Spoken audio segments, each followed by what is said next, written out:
Welcome to sugar and spice. ഇന്നത്തെ നമ്മുടെ recipe പാലടയാണ്. സദ്യക്കൊക്കെ കിട്ടുന്ന സ്റ്റൈലിലുള്ള ഒരു പിങ്ക് പാലട അല്ലെങ്കിൽ ഒരു പീച്ച് കളർ പാലട വീട്ടിൽ തന്നെ വളരെ എളുപ്പത്തിൽ എങ്ങനെ തയ്യാറാക്കാമെന്ന് നമുക്കിത് നോക്കാം.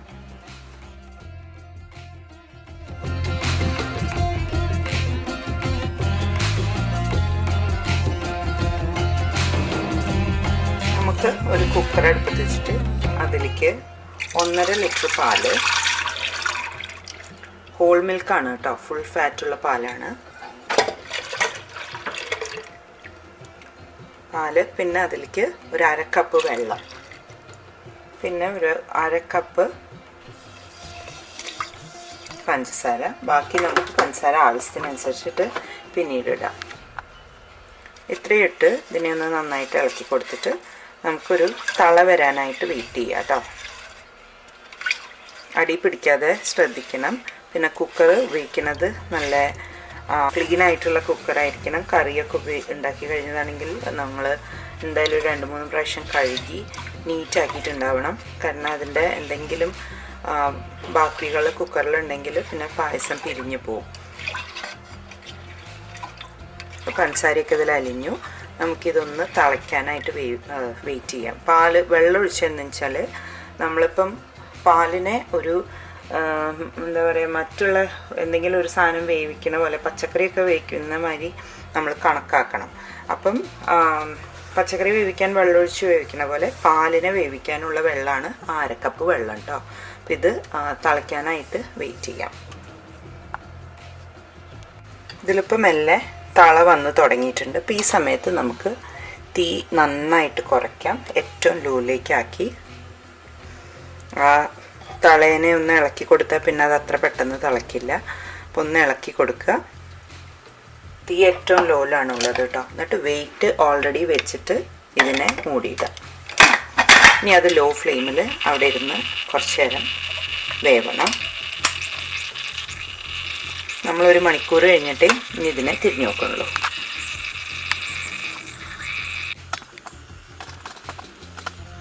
ഈ സമയത്ത് നമ്മളിനി വേറൊരു അടുപ്പിൽ ഒരു ചെമ്പിൽ കുറച്ച് നല്ലോണം വെള്ളം വയ്ക്കുക. എന്നിട്ട് ഞാനിവിടെ 100 ഗ്രാം അടയാണ് എടുത്തിരിക്കുന്നത്. അത് നന്നായിട്ട് കഴുകിയിട്ട് കൊണ്ടുവരാം. അപ്പോൾ വെള്ളം നന്നായിട്ട് തിളച്ചിട്ടുണ്ട്.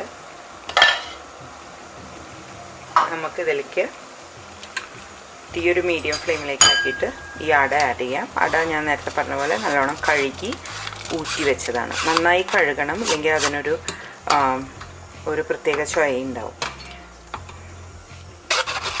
അപ്പോൾ ഇത് നമുക്കൊരു മീഡിയം ഫ്ലെയിമിലിട്ടിട്ട് നല്ല സോഫ്റ്റ് ആവണ വരെ തിളപ്പിച്ചെടുക്കാം. ഇപ്പോൾ കുറച്ച് നേരമായി നമ്മുടെ അട വേവുന്നു. അട വേവിക്കേണ്ട സമയം ഞാൻ പറയണ്ട, കാരണം ഓരോരോ അട ഓരോ പോലെ ആയിരിക്കില്ല. പക്ഷെ അതിൻ്റെ കണക്ക് ഇതാണ്. ഇങ്ങനെ എടുത്തു കഴിയുമ്പം നമ്മുടെ ഒറ്റ ഞെക്കിന് ഇങ്ങനെ ആയോ നോക്കണം. അപ്പോൾ ഇതേ ആയിട്ടില്ല. ഇതിങ്ങനെ കണ്ടില്ലേ, പുറമേ ഞെങ്ങുന്നുള്ളൂ, കട്ട് തന്നെ ആയിട്ടുണ്ട്. കുറച്ചും കൂടി വേവേണ്ടത് ആവശ്യമുണ്ട്. നമുക്കൊരു കുറച്ച് നേരം കൂടി ഇതിനെ വേവിച്ചെടുക്കാം.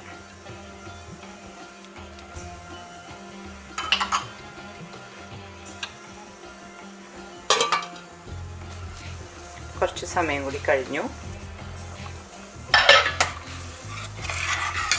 നന്നായി വെന്തിട്ടുണ്ട്. നമുക്കിത് നേരത്തെ പോലെ ഒന്നുകൂടി ചെക്ക് ചെയ്ത് നോക്കാം. ഇങ്ങനെ തൊടുമ്പോൾ തന്നെ അതെ കണ്ട, എടുത്തു കഴിഞ്ഞാൽ ഇതുപോലെ പശ പോലെയായി തൊടുമ്പോൾ തന്നെ. അതാണ് അതിൻ്റെ ഒരു കണക്ക്. നമുക്കിതിനി ഊറ്റിയെടുക്കാം.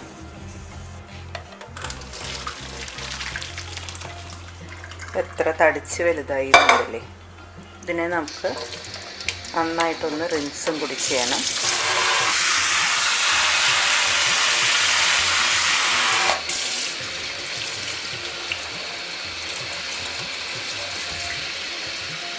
നന്നായി റിൻസ് ചെയ്തതിന് ശേഷം അതവിടെ ഇരുന്നിട്ട് അതിൻ്റെ വെള്ളം മുഴുവനായിട്ട് ഒന്ന് വാർന്ന് പോട്ടെ. കാരണം അതിൻ്റെ യാതൊരു തരം ആ ചൊയയും ഇല്ലാതിരിക്കാനാണ്.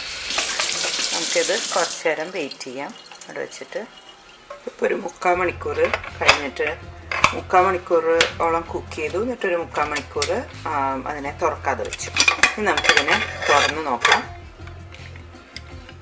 ഇതിൻ്റെ കളറ് നോക്കിക്കഴിഞ്ഞാൽ നല്ലൊരു ലൈറ്റ് പിങ്ക് അല്ലെങ്കിൽ പീച്ച് കളറായിട്ടുണ്ട്.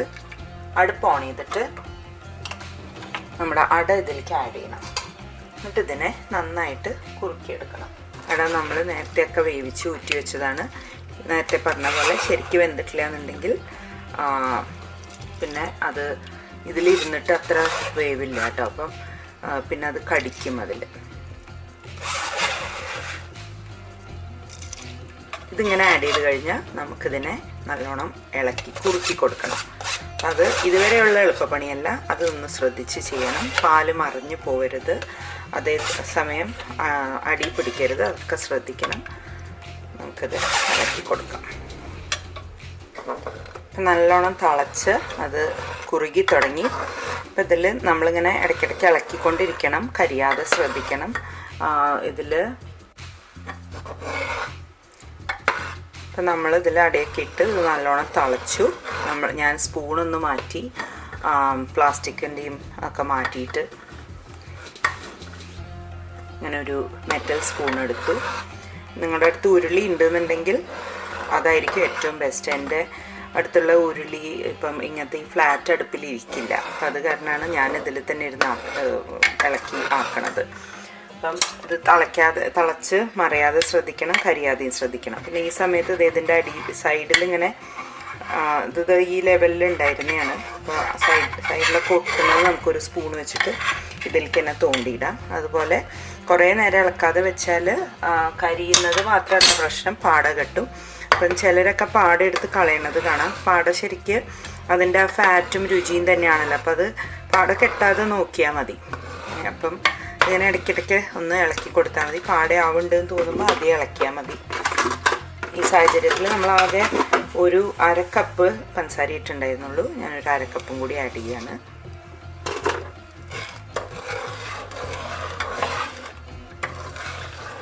അപ്പോൾ ആകെ 1 കപ്പ് പഞ്ചസാരയാണ് ഇട്ടത്. ഇനി നമുക്ക് ആവശ്യമുണ്ടോ എന്ന് നോക്കിയിട്ട് ആഡ് ചെയ്യാം. കാരണം ഇതൊന്ന് നല്ലോണം കുറുകി വറ്റുമ്പം ചിലപ്പം മധുരം കൂടിപ്പോകും.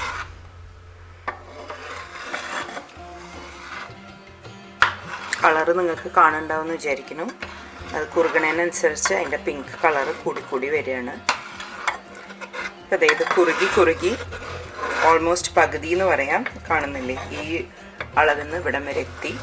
ഇത് നമ്മുടെ പായസം റെഡി ആയിട്ടുണ്ട്. ഈ സമയത്ത് നമുക്ക് മധുരം ചെക്ക് ചെയ്തിട്ട് കൂടുതൽ വേണമെന്നുണ്ടെങ്കിൽ അതിലിട്ട് കൊടുക്കാം. പക്ഷെ അതിന് മുന്നേ ആയിട്ട് മധുരം ചെക്ക് ചെയ്തിടുന്നതിൻ്റെ മുന്നേ നമുക്ക് ഒറ്റ പിഞ്ച് ഉപ്പൊന്നിടണം. അതെന്തിനാന്ന് വെച്ചാൽ അപ്പോഴാണ് അതിൻ്റെ ആ ഒരു മധുരം ഒന്ന് എൻഹാൻസ് ആവുക. മിക്ക പായസത്തിനും നമ്മളത് ചെയ്യണം. അപ്പം ഇത് ഇട്ടതിന് ശേഷം കണ്ടോ, ഞാൻ നേരത്തെ പറഞ്ഞ പോലെ ഇളക്കിക്കൊണ്ടിരുന്ന കാരണം ഇതിലിങ്ങനെ പാട കെട്ടിയിട്ടില്ല.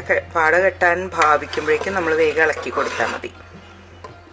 അപ്പം ഇത് ആ ഉപ്പിട്ട് ഇളക്കിയതിന് ശേഷം നിങ്ങൾ ഒന്ന് മധുരം ചെക്ക് ചെയ്യുക. എന്നിട്ട് ആവശ്യമുണ്ടെന്ന് തോന്നുകയാണെങ്കിൽ മാത്രം ഇട്ടാൽ മതി. ഇതൊരുവിധം കറക്റ്റായിരിക്കും ഈ മധുരം. അപ്പം കൂടുതൽ വേണമെന്നുണ്ടെങ്കിൽ കുറച്ചായിട്ട് ഇട്ട് നോക്കിയാൽ മതി കേട്ടോ. ഓരോ ടേബിൾ സ്പൂൺ വീതം അങ്ങനെ എന്തെങ്കിലും. എല്ലാവരും ട്രൈ ചെയ്ത് നോക്കണം. ദേ പായസത്തിൻ്റെ കളറ് ഇതിൽ ശരിക്കും കാണുന്നുണ്ടോ എനിക്ക് അറിഞ്ഞൂടാ. പിന്നെ ഇത് കുറച്ച് നേരം അടച്ച് വെച്ച് കഴിയുമ്പം ഇതിൻ്റെ ഇതൊന്നും കൂടി കുറുകും, ഒന്ന് കട്ടയാവും. അപ്പം നമുക്ക് കറക്റ്റ് കൺസിസ്റ്റൻസി ആയിരിക്കും. അപ്പോൾ അത് കാരണമാണ് നമ്മളിത് ഏകദേശം ഈ ഒരു കൺസിസ്റ്റൻസി ഉള്ളപ്പോൾ ഇത് ഓഫ് ചെയ്യണം. അപ്പം അതിന് തണിഞ്ഞ് കഴിയുമ്പോൾ നിങ്ങൾക്ക് പാകത്തിന് കിട്ടുള്ളൂ. ലാസ്റ്റ് സ്റ്റെപ്പായിട്ട് ചൂടുള്ളപ്പോൾ തന്നെ 1 ടീസ്പൂൺ വെണ്ണയും കൂടി അതിലിട്ട് മിക്സ് ചെയ്യണം. ഞാനത് വീഡിയോയിൽ എടുക്കാൻ വിട്ടുപോയി, അപ്പോൾ നിങ്ങളത് ചെയ്യാൻ മറക്കരുത്. അപ്പോൾ നമ്മുടെ പായസം ഇവിടെ റെഡി ആയിട്ടുണ്ട്. നല്ല പീച്ച് അല്ലെങ്കിൽ പിങ്ക് കളർ പായസം. എല്ലാവരും ട്രൈ ചെയ്ത് നോക്കൂ, അഭിപ്രായങ്ങളൊക്കെ അറിയിക്കൂ. Thank you for watching my video. അടുത്ത വീഡിയോയിലൂടെ വീണ്ടും കാണാം. Take care. ബൈ.